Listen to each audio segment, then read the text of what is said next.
Hey there, it's Nina with Walla Stamping. Thanks for joining me today. This is the project I'm going to be sharing with you.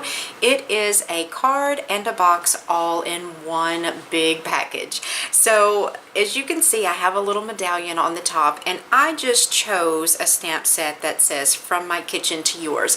And of course, you can make this for any occasion at all just by changing the sentiment or even the colors that you decide to use.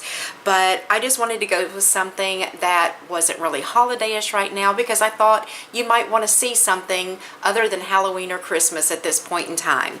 But when you open this up, this is the card portion to this card box, and I just left a whisper white panel over here for you to write a personal note, and then I have a little sentiment on the inside as well, and it just says "You're the best." Then the box portion is this drawer that I have designed to slide in and out. And you can put jewelry, sweets, whatever you want to put in this package. It's an inch deep and it's 4 by 3. So let me show you everything that you're going to need to make this project. You don't have to worry about trying to write down the list of supplies, all of the measurements, where to cut, where to score, and all that, because I am going to have a printable PDF for you with all of the details and instructions, as well as a list of supplies. And there will be a list of the supplies in the description box that's below the video, as well as a link to my online store and my blog where you can find the instruction sheet for this project. So we're going to start out with a piece of old olive, and this is cut to 9 5/8 by 8 1/2. This is going to form the outside of your box card. And the drawer is another piece of old olive, 6 5/8 by 7 5/8. Then for all of the decorative pieces that are on the inside of your card, you'll need a piece of the Merry Little Christmas Designer Series paper. I have this piece cut to 8 by 2 7/8. Then I have two pieces that is cut to 2 5/8 by 3 7/8. And then for the little white panel to write your personal note, this piece is 3 1/2 by 2 3/8. Then for the medallion on the outside, I went with some fresh fig that is 3 by 4, some whisper white that is 3 by 4, and an additional piece that's 2 by 3, and a piece of old olive that's 2 by 3. We'll start out by getting our scoring done, and I'm just going to be using my Stampin' trimmer to do this with. First of all, we'll put in our box piece of old olive along the 9 5/8 inch across the ruler, and we're going to start out by scoring this at 4 inches, and I'm just going to use my bone folder.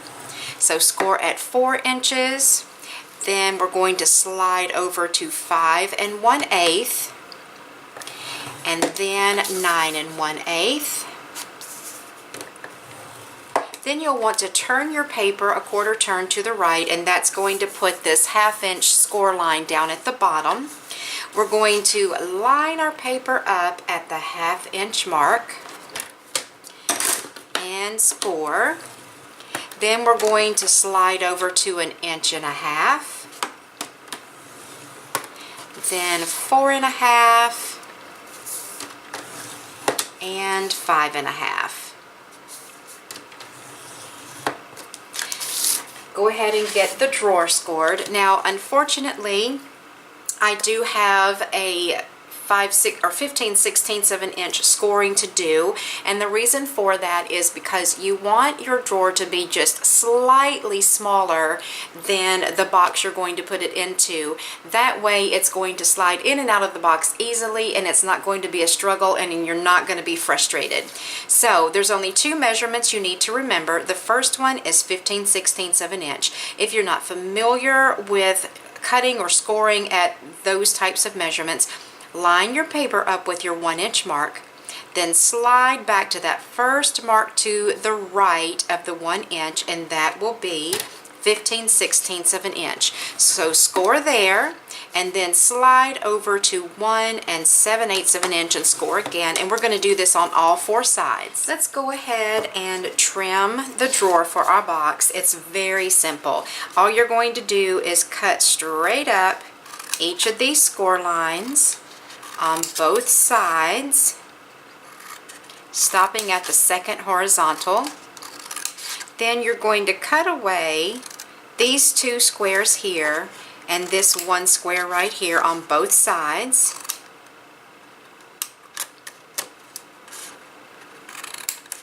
I'm going to fold this back out of my way. Then we're going to cut a little wedge out of each of these tabs. Turn your paper to the other side and do the exact same thing again. Now when you get done with that trimming, this is what you'll have. And these 2 smaller sides right here, you're going to want to trim just a little bit of a wedge off of each side of those. These are going to end up getting folded to the inside of the box. And if you don't trim just a little bit off, then these 2 tabs and these 2 here are going to end up getting bunched together inside of your box, and it's not going to allow it to be pretty on the inside. So then just fold and burnish all of your lines. And let's just go ahead and make our drawer while we're working on it. So I'm going to turn this over so that the outside of the box is facing me. And then I'm going to use my ruler and my pen. And this rectangle right here, which is right next to what will be the bottom of your box, I'm going to line my ruler up with a 1/2 of an inch up from this score line right here.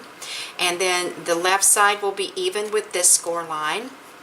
And I'm going to measure in 7/8 of an inch and make a mark, and 2 inches and 1/8 and make a mark there. Then I'm going to take my 1/8 inch hole punch. I'm going to come in here and punch those holes out right there where I made those marks. Now you're going to want a piece of ribbon, which is about 3 inches long. Mine is a little bit longer than what I needed, so I'm just going to trim that off. You'll want to take this ribbon and string that from the outside of your box in the holes through to the inside of the box.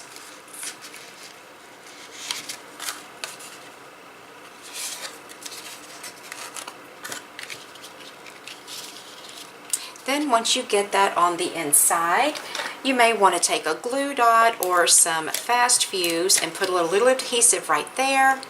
Attach that side down. Put a little adhesive over here and attach this side down. And if it's a little bit long, you can just trim it off. Then I'm going to go ahead and fold in all of my little tabs, put adhesive on those. Then you'll want to put adhesive on the outer edges of each of these tabs here.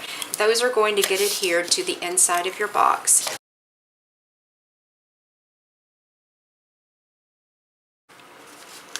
So we'll just begin by attaching all of these little tabs into place first. Then once we get that done, we can fold in these extra sides. And what I love about this is that it does make your box a little more sturdy, and it covers up where your little handle is inside the box. Now you can, if you want to, which I normally do, just run my bone folder back and forth across those walls of that box just to make sure that adhesive is stuck really well and to make sure that all of my fold lines are nice and crisp. We'll go ahead and get the outside of our box cut. Now as you can see down here, there's a 1/2 of an inch score line, and I'm looking at the 8.5 inch side right here. So this is going to be where the opening is, where the box is going, or the drawer rather, is going to slide in. So we're going to begin by just cutting off that little square right there. We don't need it. And then we're going to cut straight up each of the remaining score lines.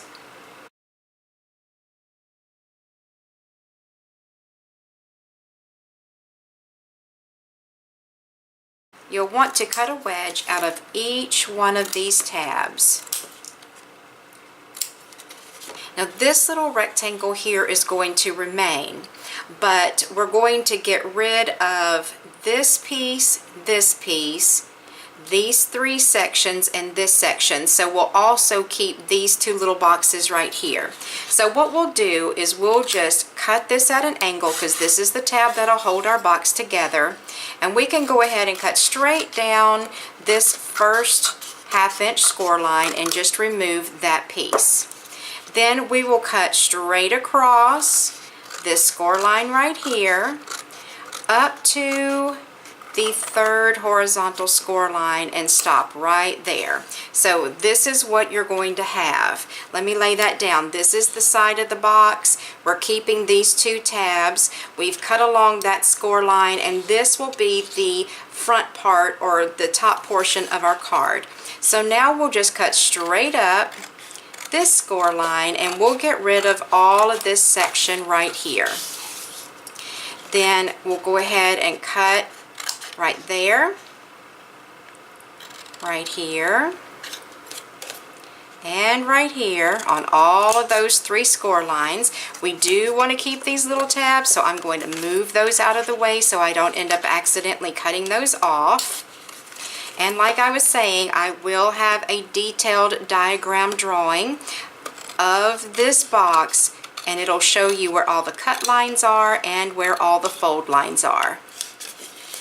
So this is what you're going to have. Actually, this is upside down. This is what you're going to be left with when you're done with all of your trimming. And you'll want to take note that these 2 rectangles here are 1 inch, which that's how deep your box is. This rectangle right here is 1 1/8 inch, and the reason for that is to give you enough room to come up over this corner and fold over the top of the box and the edges be even. And I forgot to trim my little wedges out of here. Okay. So we are at the point where we can get this box put together. I'm going to go ahead and fold and score, or fold and burnish all of my score lines. So now to assemble the box, I'm going to be using some fast fuse. I'm going to turn it over so that I'm looking at the inside of the box, and I'm going to place my fast fuse adhesive all along these little short tabs here. These are going to get folded in. My reason for having this extra little piece to fold in is that this is the end where the box is going to slide in and out, and it's going to get a little wear and tear from use, and I knew that if I just had a single raw edge of cardstock there, over time it could end up getting frayed if the person you gave this to used it very often. So I wanted to prevent that and then make the box stronger. So now what I'm going to do is fold these in. I'm going to apply adhesive on this long tab here and on both of these small tabs as well. Then we'll start forming our box. So I'm going to start out by meeting this tab up with the cut edge of that paper there, getting that stuck down. Then I'm going to lay this down, and what I'm going to be concerned with right now is not this tab at this moment. I'm worrying about this side right here. I want to make sure that I get this lined up all the way up and down.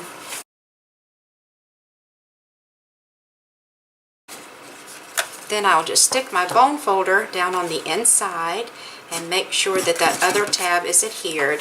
And then I'll also run my bone folder on the inside of the box to make sure that that portion is adhered too. Now, as you can see, we have a little bit of an opening there that we need to take care of, and that is where our designer series paper comes into play. I'm going to take the piece that's 8 inches long and just fold that in half and put a crease right here. Then I'm going to use my multi-purpose liquid glue, and I've just changed the bottle that I keep it in because I like this little precision tip that's on this bottle. I'm just going to cover this whole piece with my glue, and I like using wet glue for this too because it gives me a few seconds to move my DSP around if I don't get it stuck in the exact right place the first time. Now I'm going to line this up with my edge and with this edge, but there will be a little bit of a border from the box showing behind on the top and the bottom. Then I'm just going to get that adhered down. Now that I've got that adhered into place, I want to take my 2 little polka dot pieces that I have, and for this you can use your fast fuse. I'm just going to use some snail.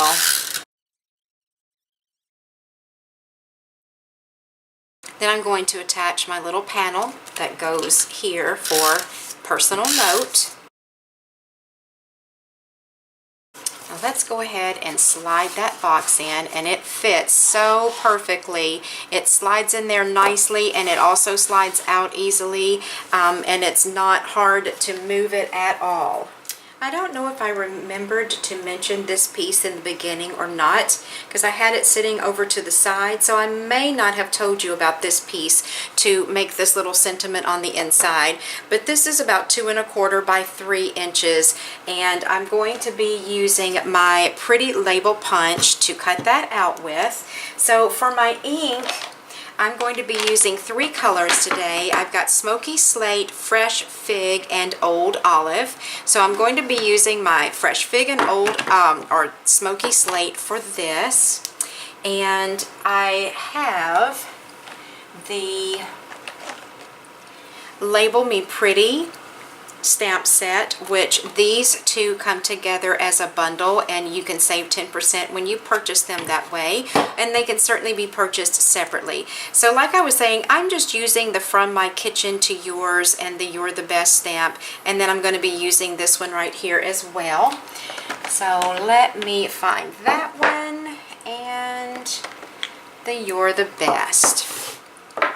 So for the outside decorative part, I'm going to use my Fresh Fig, get that stamped just about in the middle of my paper. Then I'm going to use my Smoky Slate for the sentiment.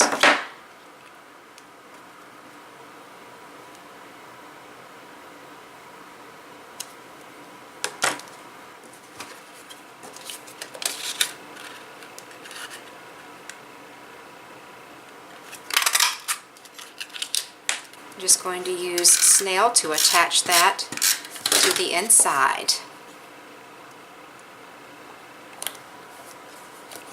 Now we can go ahead and get our medallion ready for the outside.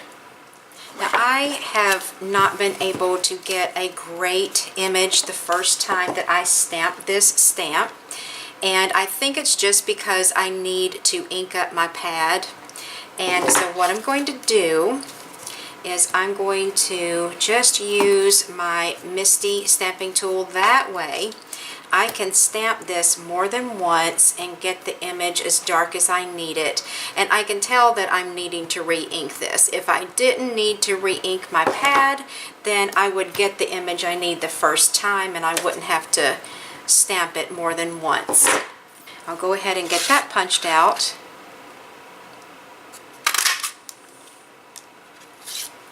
Then I'm also going to take my smaller piece of Whisper White, punch that again. Then this is going to get cut in half. Use my snail. Run that right along the edge there.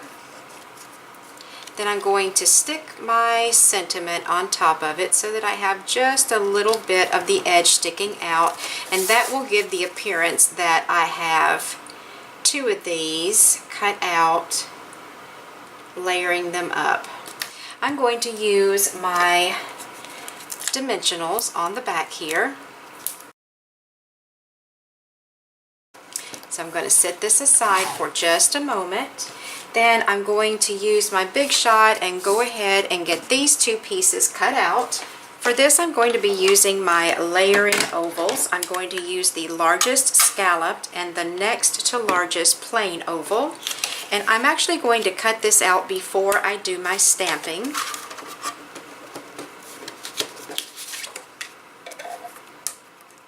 And I will be using all 3 of my inks for this, the Fresh Fig, the Smoky Slate, and the Old Olive.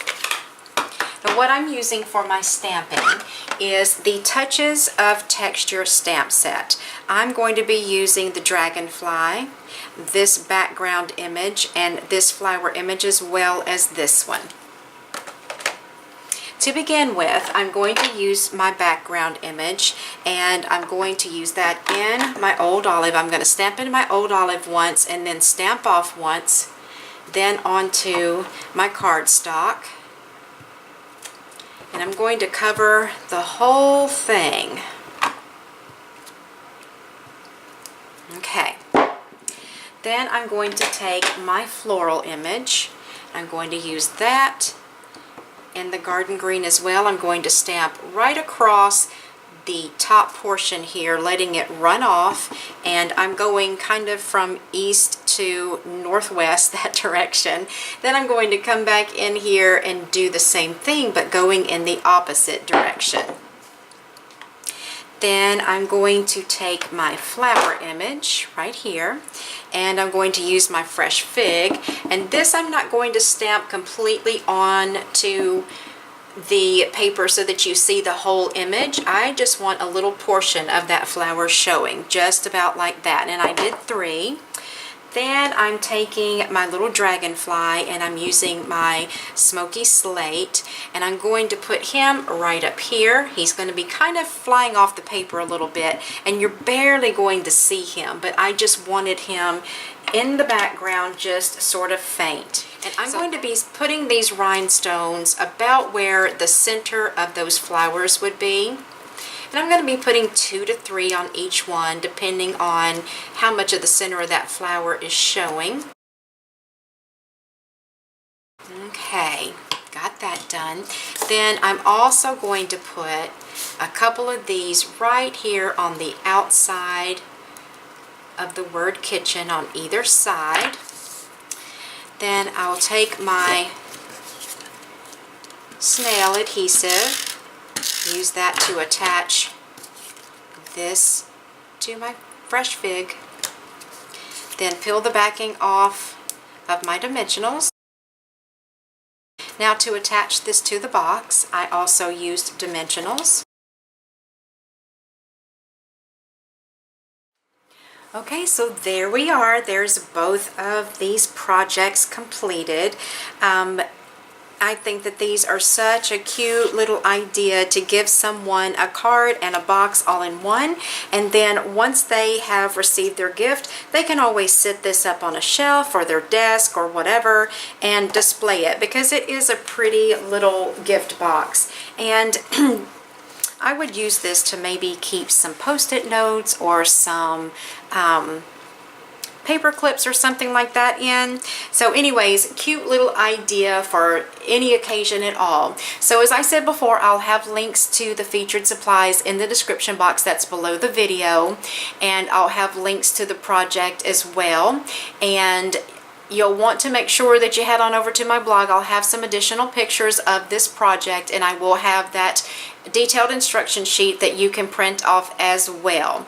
So thank you so much for stopping by today. I really do hope you enjoyed the project. If you did, I'd love for you to give it a thumbs up. Be sure that you subscribe to my YouTube channel. That way you're not going to miss out on any of my paper crafting tutorials. You can also sign up for my newsletter, and you'll get exclusive projects from me in my newsletters at least once a month. So thank you for watching and spending your time with me today.